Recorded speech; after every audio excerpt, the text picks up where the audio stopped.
turn on your speaker or mobile. Here we go. Just play.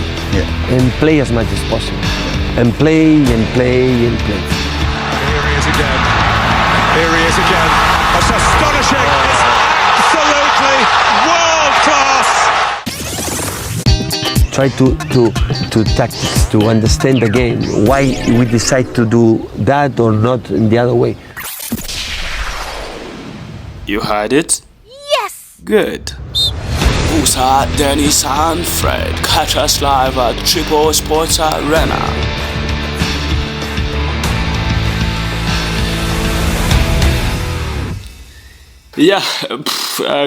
mu zindi ngingo iki cyumweru twabonye ibirura byo mu gihugu cy'Ubwongereza Wolverhampton batontoma bavuga bati iyi VAR yaje nk'igisubizo kugira ngo ebe ko yakorectinga human error, ariko ku ruhande rwacu turi kubona atari ko biri kutugendekera, aho kucisha ibintu mu mucyo ahubwo biri gupfa kurushaho. Dukeneye ko haba hitora ryo kuba twakuraho twakaborishinga iyi VAR. Icyo ni ikibazo gikomeye, ni ingingo ishyushye cyane mu gihugu cy'Ubwongereza. Ku murongo wa telefone Denis ugiye guhita ubitunyuriramo uko muza kuri iki cyemezo cyangwa se uyu mwanzuro wa Wolverhampton gutera intambwe bakegera board ya Premier League kavuga ati dukeneye ko haba hitora tukaba twakuraho ibi bintu, ntago biri kutubanira. What's your say on this? Hanyuma uze kubitwarana umbabarire ubwo nse nkuzigira ingingo nyinshi cyane itutwarana. Tubonye umugabo ku munsi w'ejo hari kuba icyo bita press conference, geste nziza ku banyamakuru mu gihugu cy'Ubwongereza bamuhereza impano. Klopp mu marangamutima menshi avuga ati imyaka myinshi mbaye mu gihugu cy'Ubwongereza, ntago nabyita nkaho naje ejo, hari byinshi nzagendana, ndavuga mu buryo bwa memoire, hari byinshi nahatwariye. Binzana kuri iki kibazo kigira kiti uyu mugabo imyaka amaze muri Premier League, ibikombe atwayeho nta gikombe yigeze akinira atatwayeho uretse Europa League ku mwaka wa mbere yageze final, hari Champions League, hari Premier League nyuma y'imyaka 30. Jurgen Klopp arava Merseyside nk'umu legend, alivinze nk'iki, abasiye iki, wajyanye iki, unkomoreze kuri uyu mugabo Jurgen Klopp. Premier League race yabaye tight, Manchester City na n'ikipe ya West Ham, Arsenal na Everton. What's your say on this, Denis? Yego Fred, reka nkubite mbangura kuri izi ngingo warumbajijeho ku ngingo ijyanye na VAR ni kuba yakurwaho mu Bwongereza. Ni ingingo imaze iminsi ivugwa mu Bwongereza ibitangazamakuru bitandukanye, hanini bishingiye kuri proposal yatanzwe n'ikipe ya Wolverhampton Wanderers cyangwa se Wolves. Bikavugwa ko mu by'ukuri nk'uko natwe tubibona abafana benshi yaba bo mu Bwongereza ndetse n'abakunda iriya shampiyona ntibayishimiye, majorite cyangwa se umubare munini. Yego ntibivuze ko hari abatayishimiye, ariko abenshi ntibayishimiye. Ariko nanone bakakubwira bati biragoye bitewe n'uko board ya league cyangwa se English Premier League ubuyobozi bwayo bwo burayishyigikiye, ndetse n'ishyirahamwe ry'abasifuzi mu Bwongereza rikuriwe n'uwo bita Howard Webb wahoze ari umusifuzi, nabo barayishyigikiye. Rero navuga ko ni ibintu bigoye ariko bishoboka. Ikindi cya gatatu, kuba binagoye bigashingira no kuba amarushanwa y'I Burayi harimo za Europa League, za Champions League, izo ngizo zose icyo gihe VAR izaba ikirimo, kuko umushinga urimo kwigwaho no kuba yakurwaho mu Bwongereza ariko atari mu marushanwa yose. Ikindi wenda gisa nk'ikigoranye ni ukuvuga ngo hagomba kuboneka ku itariki 6 nibwo amakipe azahura z'uku kwa gatandatu, hakaba byaba ngombwa ko haboneka amakipe 18 kugira ngo icyo cyemezo kiveho. Iyo ngingo wenda tuzagira umwanya wo kuyiganiraho bihagije, ariko ni gutyo bihagaze kugeza ubu ngubu. Tugiye kuri Jurgen Klopp niba yarabaye successful. Jurgen Klopp yabaye successful, nahoze mbona uwo bita Jamie Carragher wahoze akinira Liverpool avuga ati ntekereza ko hari sitati irimo gukorwa ye bitewe n'ibyo yagezeho. Abakinnyi bamushimiye, ndavuga ba Trent Alexander-Arnold, abakinnyi batandukanye ba Virgil van Dijk abo yagiye azana. Arnold niwe wabazamuye bakiri batoya bagira abakinnyi bakomeye, so bamushimira mu by'ukuri kuri leadership ye, kuba yaratwaye Champions League nyuma y'imyaka 39 abafana shampiyona nyuma y'imyaka 39 abafana batazibagirwa, kuba yatwaye Champions League nyuma y'imyaka 14 n'ikintu abantu batazibagirwa, kuba muri iyi myaka 9 maze yarageze kuri Champions League finale inshuro 3 n'ikintu abafana batazibagirwa. Opponent cyangwa se abahanganaga nabo, ubwo ndavuga Manchester City imbere mu gihugu, nkavuga izo finale 3 yahuriyemo n'ikipe ikomeye tuvuga ko iri muri izi ligue biri mu bintu byayo, ndavuga Real Madrid bahuyemo inshuro 2, ndetse muri izo zose wenda niho bitabashije kumukundira, ariko ya 2019 yahuye na Tottenham arayitwara. Twavuga ko ari achievement ikomeye, dore ko Champions League ari igikombe mu by'ukuri utapfa kwizera ngo nagitwara ryari. So navuga ko wenda n'ingingo tuzaganiraho ku byo asize, ariko muri make navuga ko ntacyo atakoze muri Liverpool. Yakoze ibishoboka, wenda biranga nk'umuntu, ariko yakoze ibishoboka. Ku ngingo ya title race aho igeze Arsenal na Manchester City, ntekereza ko West Ham kugeza ubu imbere ya Manchester City ku mukino wa nyuma irabizi yuko ikinyuranyo n'amanota 2, umukeba Arsenal bahanganye iramutse itsinze irahita imujya imbere. Nta kintu na kimwe West Ham yakora imbere ya City, yuko mu by'ukuri nta rindi rushanwa irimo, nta kindi gikombe irimo guhanganira gikomeye usibye iyo shampiyona, dore ko Champions League yavuyemo. Iyo Arsenal nayo ntiyatakaza, dore ko itekereza ko bishobora kubaho, dore ko n'umutoza Mikel Arteta kuri Sky Sports yabimubaza, yavuze ati tugomba gukora ibyacu tugatsinda, ariko tukaba twatekereza ko n'ibitangaza bishobora kuba. nawe ubwe yabyise ibitangaza. So nicyo navuga kuri title race, ni ibintu bigoye cyane, n'ubundi umunzano uracyabogamiye kuri Manchester City. Urakoze cyane. Sansan Deni, sesenguzi bwiza cyane kabisa. Numvishe ubunga mu rya Klopp ugira uti ntacyo batakoze batari bashoboye, nuba bimusubijemo bishobora kugaruka bimeze kuriya. Aho yari ari gutebya avuga ati ubwo icyo ntakoze nicyo ntari nshoboye kabisa. Ubwo kuri VAR turategereza tuze kureba ubwo ibyo baza kuza gutora n'uyu mugabo Jurgen Klopp. Numvise bigaruka avuga ati ikibazo si ibyuma ahubwo ababikoresha, rero igihe badashoboye guhindura babikoresha. Kuri nge brother basa nk'abayikuye igihe badashobora guhindura abantu bayikoresha. Ngibyo rero Deni, uravuga ati kuri Premier League title race biracyagoranye, amahirwe ashobora kuza gukora. Pep Guardiola nta gikombe asigayemo, true, ndetse Premier League ati hanze y'amaso na FA Cup ejo bundi bazakina na Manchester United final. Ubwo turakomeza tuza kureba n'ibindi, gusa ku murongo wa telefone nawe ariho aka break gato tugaruka.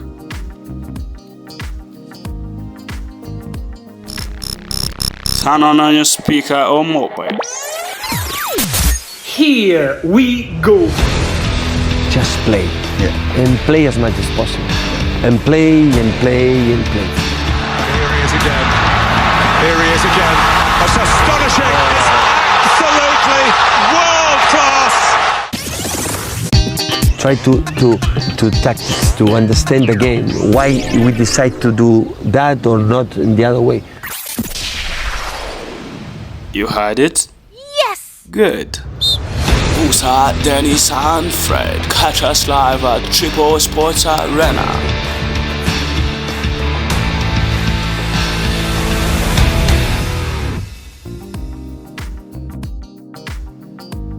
Wow, Triple Sports Arena kabisa.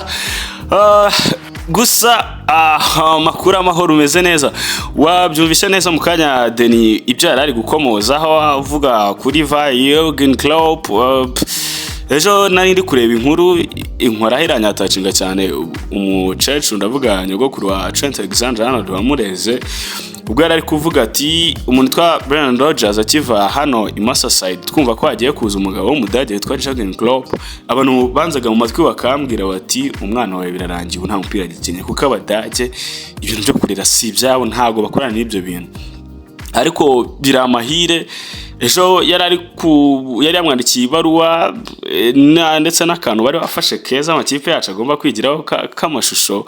Umukecuru ari kubwira Jurgen Klopp amushimira cyane, amubwira ati warakoze ubu mwana wanjye ataba wowe ntago wageze kuri iyi level, waraje umuha amahirwe umwintroduce mu kibuga kiri muto ku myaka mito cyane, aho Trent ari mu bakinnyi bato b'Abongereza twabonye kuri era ya Jurgen Klopp. Tudashidikanya ko ari umukinnyi mwiza by'akarusho, ageze imbere y'izamu, cross nziza cyane, turamwibukira kuri assist yahaye Origi kuri match ya Barcelona. Klopp yakuba katazabyibagirwa. Gusa ibyo byose urabyumvishe tubikomojeho. What's your say kuri Liverpool iyi VAR title race then yagarutseho ko ikiri tight? What's your say? So Fred ntizera kumeze neza, nanjye meze fresh.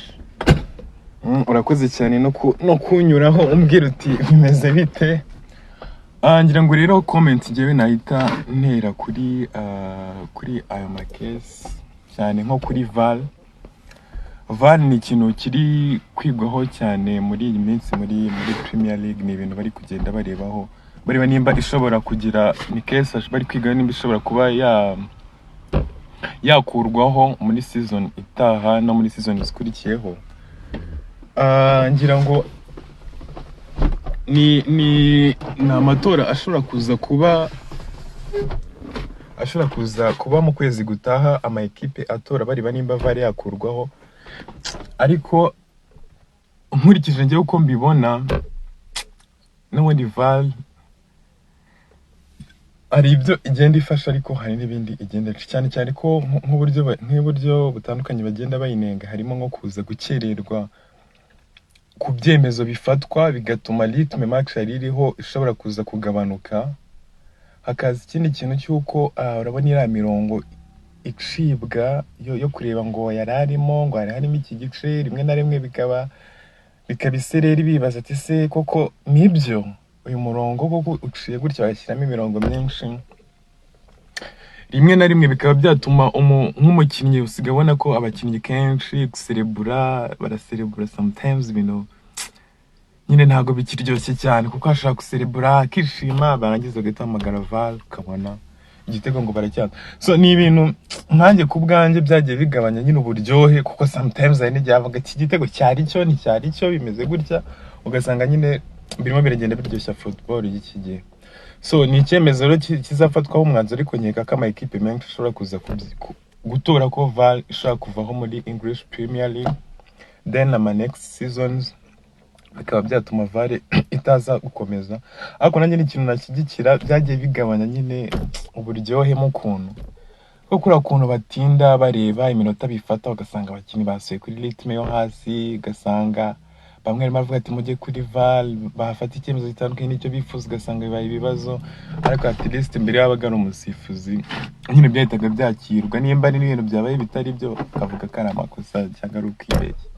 So ku bwanjye njye nashyigikira, njye nahita ntora mu makipe, ntekereza ko ari amakipe 16 agomba kuboneka mu makipe 20 yagitorera bakacyemeza. So nicyo navuga kuri VAR. Naho ku mutoza Jurgen Klopp muri Liverpool, ku bwanjye nta bintu bya danger cyane yakoze, ariko timing byabereyeho ko equipe ya Liverpool yari maze igihe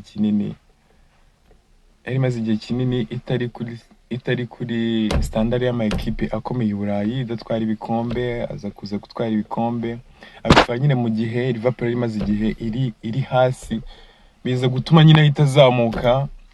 So ku bwanjye kuba bavuga ngo yubakirwe stati ntago ari ibintu bikomeye cyane yakoze, ariko bitewe n'igihe byabereye Liverpool yari maze igihe kinini iri hasi nyuma y'ibikombe yagiye itwara mbere, ariko ama equipe nka Man City, Man U, Chelsea ziza kuzamuka zikora nyine ibintu byinshi, then Liverpool zakibagirana. Ariko nyuma yaho Klopp aza kuza akora nyine ibintu nk'ibyo akutwara ibikombe.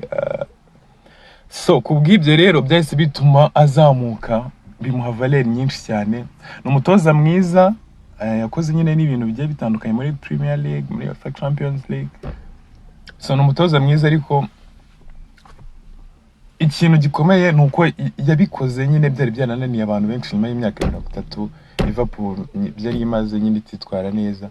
So nicyo ngicyo navuga kuri Jurgen Klopp rwose ari nkanjye nakayimushyiriyeho, ariko bitewe n'uko nyine yakoze ibintu byari bimaze igihe kinini bitageza ku bintu byinshi byo ntago birenze cyane.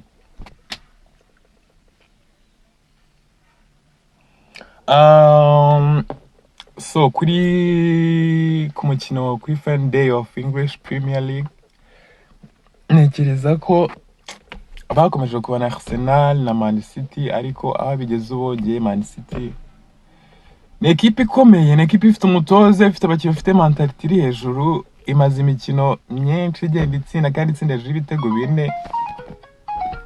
So ntekereza ko kabisa ntago Man City ku bwanjye ntago nzi ko ishobora kugira guhusha iki gikombe ubwo izakina ejo na West Ham, Arsenal ubwo izaba iri gukina na Everton.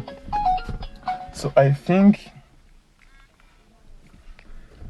think ko ni match zizaba ziri crucial cyane kuri Arsenal na Everton ni equipe ikunda kugoranamo. So I'm not sure ngo bizagenda bite, ariko equipe y'amahirwe menshi na equipe ya Man City, kuko kandi ndayiha kubutsinda hejuru ibitego 3 rwose igatwara English Premier League y'umwaka. So Fred rero ndagushimiye, wakoze ku mwanya wampaye, n'abakurikiye Triple Sports Arena ndabasuhuje cyane. So umunsi mwiza kabisa, murakoze cyane. Asante sana kabisa, wita gusa twarabaranye cyane, vuba ngaho gerageze tugaragare ngayo nguko. Dennis Gusa, Fred, Triple Sports Arena, izindi ngingo mukanya. Turn on your speaker or mobile. Here we go. Just play. And play as much as possible. And play. Here he is again. That's astonishing. It's absolutely world class. Try to tactics, to understand the game, why we decide to do that or not in the other way. You heard it? Yes! Good. Gusa, Dennis and Fred, catch us live at Triple Sports Arena.